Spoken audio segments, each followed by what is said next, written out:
Here among the rocks and trees, the water, wind, and sky, we find our solace. Here in the Blue Ridge Mountains, we are home. And here from the far-flung corners of the world, treading the well-worn pathways of our alumni, come our campers. They come to us from ages past and present. Across the miles and across the years, they come to this place, which echoes with the laughter of a million summer memories. This is their story, the history of Camp Highlander. Ours is the tale of two mountains, each as old as time, that together have played host to our beloved Camp Highlander.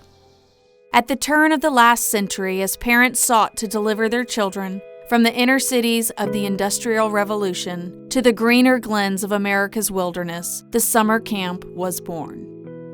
In 1957, a husband and wife from Baton Rouge, Ben and Polly Wax, purchased the property formerly known as Camp Paradise in Highlands, North Carolina, with dreams of expanding on a day camp and an after-school program they started in Louisiana. They called their new adventure Camp Highlander.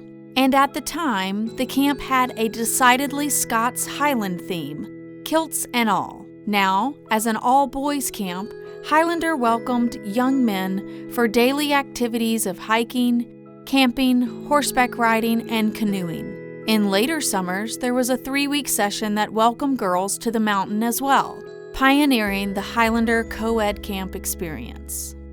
In 1964, after the death of Mr. Wax, Mrs. Wax sold Camp Highlander to Pinecrest Preparatory School in Fort Lauderdale, Florida. Dr. May McMillan, the founder of Pinecrest, wanted to create an extension to the educational process by taking advantage of the many teachable moments that arise during the camp day. Pinecrest reopened Camp Highlander in 1965 as a co-ed camp offering separate and combined programs that created a family atmosphere. There were 85 campers in 1965, and due to the location of the camp on the side of the mountains, they established what we know today as the cabin unit. It was at that time that a young Tim Harris came to Highlander as camp director to begin what would become his life's work. In the fall of 2016, as I was expecting my third child, I had the opportunity to return to the birthplace of Camp Highlander and watch the old campus come alive through the eyes of our beloved Mr. H. Mr. H, thank you so much for coming here today with me to the original Camp Highlander here in Highlands, North Carolina. Okay, pleasure, pleasure, pleasure. And there's not a better place to start our tour than the lake. Right, this is the lake where all the swimming and boating went on. It's a great place to be. Well, I bet there were a lot of wonderful memories of camp that were started here at the lake, but let's go see the rest of the camp. Okay, let's go. Let's get going. Yep, let's do it. This is the exact spot of our campfire area. It's always been right here, and it's always been large, and it was a very, very great spot for our music to be played out here. This is the spot where we always announce Color War coming up, and so this is where any hoopla and yelling went on right here. It's one of the best traditions we have at Highlander, hands down. Hands down. Camp, other than dollies, probably the campfires are the most popular thing in camp.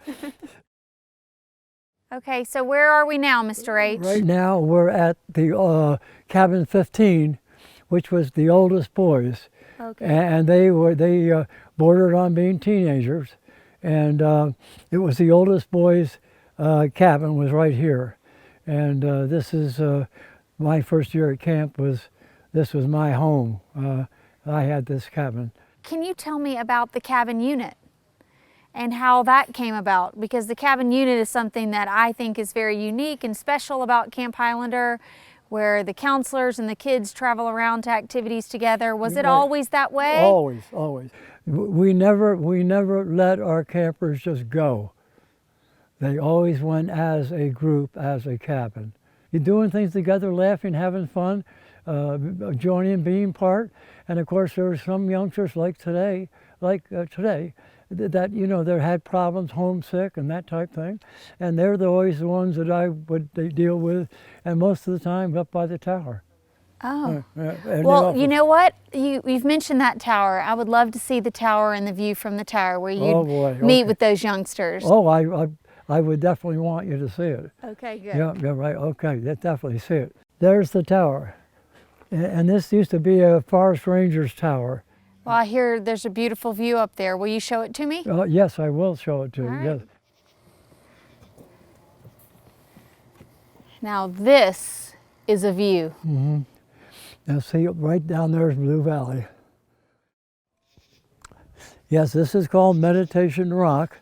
This is where we had our church, our Sunday services here, and the whole camp was here. So this is where really the faith aspect of Camp Highlander was established, at Meditation Rock. At Meditation Rock. Wow. That's why it was called Meditation Rock, because it was a place where a lot of people, such as my wife or I, and just you could sit and you could meditate. Well, I can see why this would be a beautiful place to meditate. Look at this view. Yeah, right. Oh my gosh. It's just I mean, gorgeous. you could go far and wide, and you would never see what you can see from Meditation Rock. Mr. H, I just love the fact that the core values of getting kids out in the wilderness and letting them experience nature and connecting with nature and their faith and who they were established many, many years ago, and that's still what we're doing today. So I just want to thank you for coming out here with me today. Right, well, that's a big part of it. This was wonderful to see where Camp Highlander started and, and where our roots are, and hopefully we are making the name proud today as we still carry on tradition that was established by you and so many others. Yeah, and of course this was an opportunity for, I don't know of any other camp that had what we have here. Yeah. No, there isn't any. No, okay? No, there isn't. This is it, This Camp is Highlander. Well, thank you. This has been wonderful. Okay, thank you. Mwah. As we leave Highlands, you'll recall that I told you ours is a tale of two mountains. In 1974, we meet the second summit in the story of Camp Highlander, Old Forge Mountain in Mills River, North Carolina. It was here in 1927 where the Silver family built their summer home, the building we know today as the Lodge. Dr. Silver had been operating a tent camp for boys on Lake Osceola in Hendersonville since 1924. In the late 1930s, Dr. Silver built 2 additional cabins on Old Forge Mountain, what is now Cabin 1 and the Cottage. He moved the tent camp from Hendersonville to Mills River. Dr. Silver's son, Herbert Silver, and his wife, Belle, inherited the camp and established Camp Osceola for boys and girls, and built most of what we know as Camp Highlander today. In 1948, they built a girls' camp section, cabins 14, 15, 16, and 17. And in 1951, a boys' section, cabins 18, 19, 20, Fox and the Hound, and Bunker. Over the years, they added more cabins, the tennis courts, the gym, and the dining hall. In 1970, the Silver sold Camp Osceola, and it became Camp Blue Ridge. And in 1974, a young LSU student named Gaynell Tinsley was taking the helm as program director when Camp Blue Ridge was purchased by the Pinecrest School and became the new site of Camp Highlander. Moving from Highlands to here was, it was seamless, pretty seamless, except for the fact that we had history here, and there was history at Highlands. That's why when I went to talk to Mr. Harrison in October about it, he said, you know what, we're going to make our own history. I'll never forget one time he said, right before one of the sale went through from the old camp, he said, Gaynell, there's a lot of stuff at the old camp I would like to bring over. So sure enough, we jumped into a pickup truck, went over there, and about 12:30 at night, we're going around camp over in Highlands with flashlights, picking up things that Mr. Harris thought would be something that we needed to carry on our traditions here at the new location. We worked like bandits for hours, trying to get everything in there. And one thing was was the bell. We brought the bell over at that same time. It certainly made that transition much, much easier. In its new location, Camp Highlander saw great expansion. Pinecrest quickly set to adding to the campus to accommodate the growing number of campers. In the 1980s, Tinny Top, the Arts and Crafts Barn, the Pottery Barn, and the stables were all built. The dawning of a new decade saw a flurry of activity at camp and an infusion of campers whose children would return a generation later. The facilities have changed tremendously over the 45 years. You know, our lake has stayed the same, our athletic field has stayed the same. Our barn has been, improved. We have a 26-stall barn. At one time, we only had a 12-stall barn.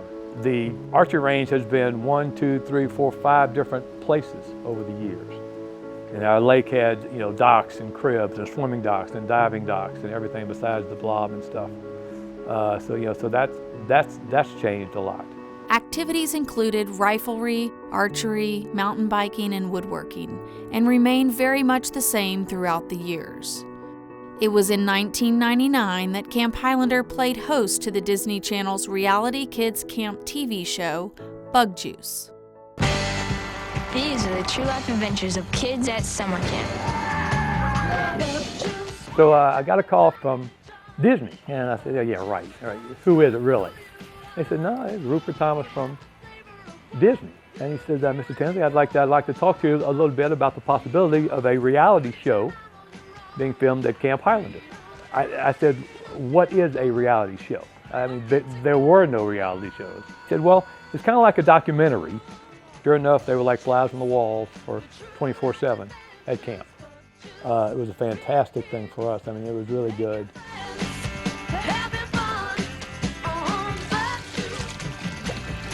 After a changing of the guard, a move from mountaintop to mountaintop, and a turn on the Disney Channel, the story of Camp Highlander would add a new chapter as the 1900s came to a close. It was at that time that another couple from Louisiana would walk onto the pages of the Highlander story.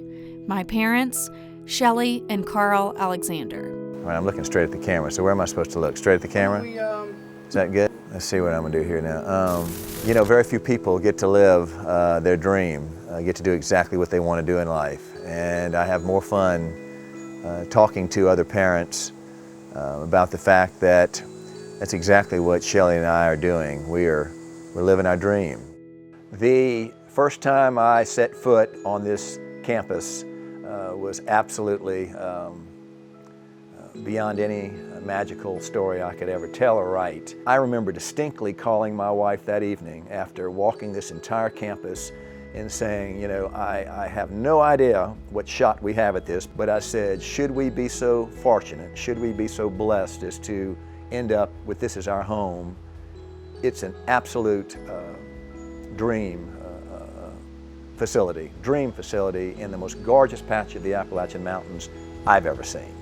At first I heard from the business manager at Pinecrest School, and he had called up and said, we have someone else that just thrown their hat in the ring for the purchase of Highlander. I said, okay, whatever. He said, somebody from Baton Rouge, Louisiana, or Carl Alexander, Carl with a K, T, Alexander.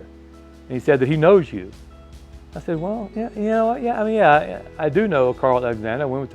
He was a fraternity brother of mine at LSU, but I haven't talked to him in 30 years.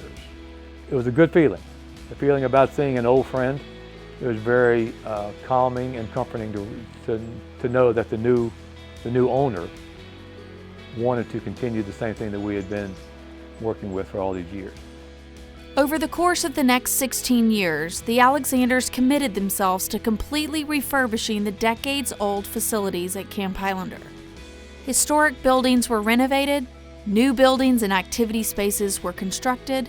As the campus experienced a renaissance of its facilities, the heart of Highlander continued to beat true and strong.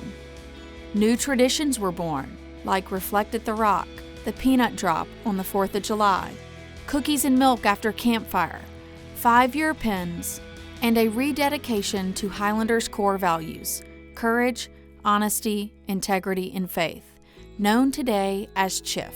New landmarks arose: the hotel, the Alamo, the bell tower, and the crow's nest. I humbly became camp director in 2016, continuing the spirit and traditions of the Highlander family that Tim Harris and Gaynell Tinsley, now Director Emeritus, created in the hearts and lives of our campers and staff for so many years.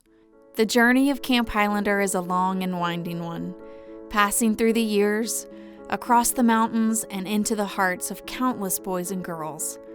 The Highlander story really is their story, one of wonder, laughter, achievement, and friendship.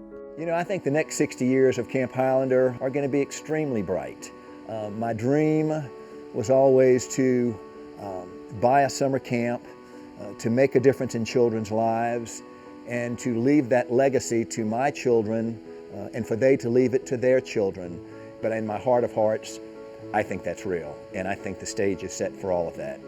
They've got the most incredible passion for this mountain. You can see the passion in their eyes. You know they've got it, and it has brought us to where we are today, and we're very blessed.